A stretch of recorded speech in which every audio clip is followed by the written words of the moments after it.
Ahojte, vítame vás s Honzíkom a s pánom Bérom pri našom vianočnom videu.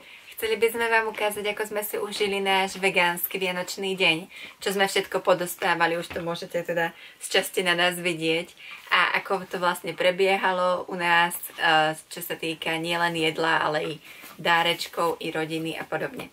Takže teoreticky môžeme práve teraz začať.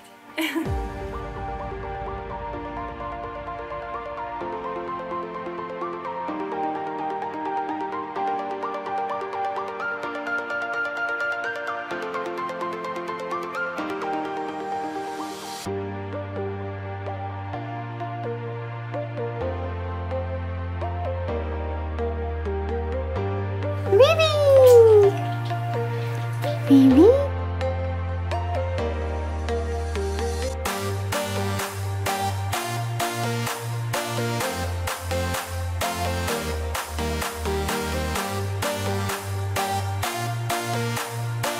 Ahoj.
Ukáž, čo tam je? Je napsáno to go we. Jej! To sme my.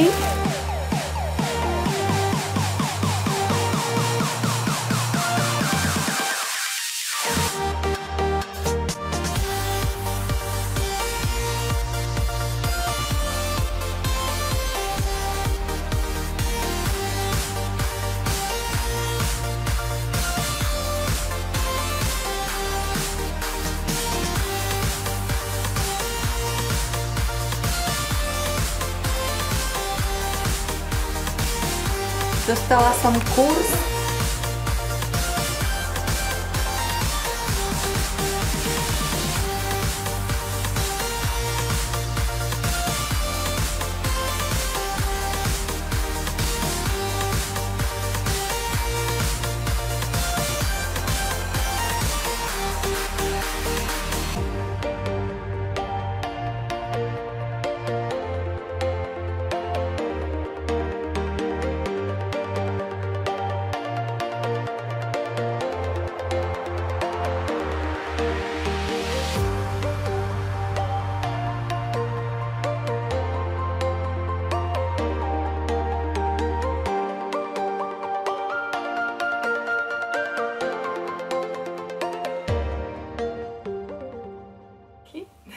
Tak takto vyzerali naše Vianoce.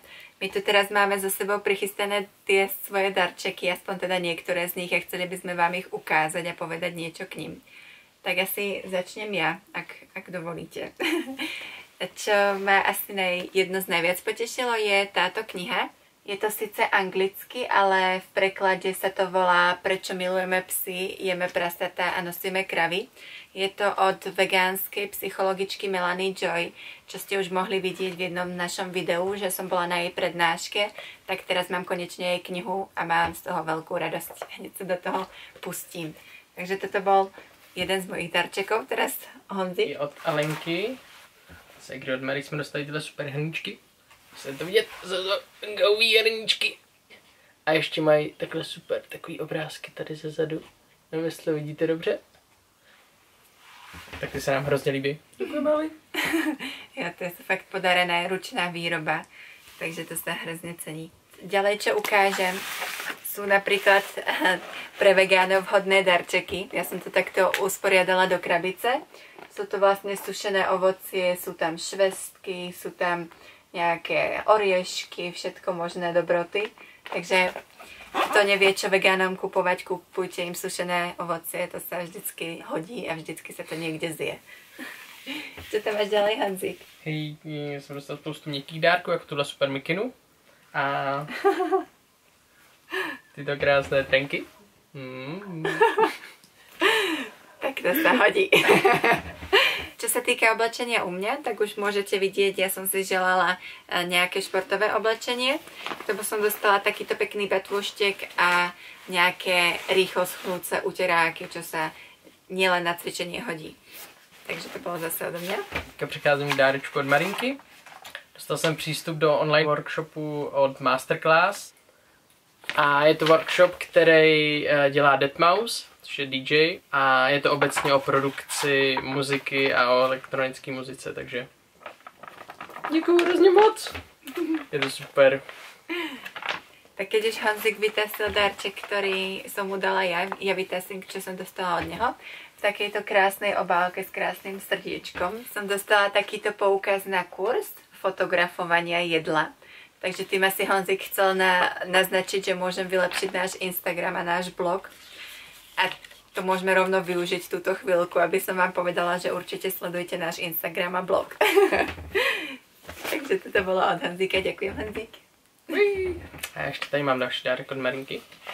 A je to takový náš napůl společný dárek. A jsou to lístky na Lindsay Sterling, která tady bude 1.3. v Praze. A těšíme se hrozně na ní. Bude to super. Som super, čo? A teda ukončila by som to ešte takým jedným dárečkom, ktorý som si teda zase prijala a dostala. Je to tento Fitness DR. A tým zase trošku napovedám, čo chystám na nový rok a dotkne sa to aj GoV, takže určite sledujte nás, pretože to bude super a súvisí to s týmto, čo to asi môže byť. Takže toto bolo asi z našich dárečkov. Ešte tu máme ďalšie oblečenia, ďalšie maličkosti. Ale toto boli tie najhlavnejšie, ktoré sme vám chceli ukázať. Honzik, povieš niečo? Ještě nás čekají Vánoce tak 3x, 4x, takže můžete se těšit ještě na další Vánoce. Nie, to vás asi už toho sprostíme.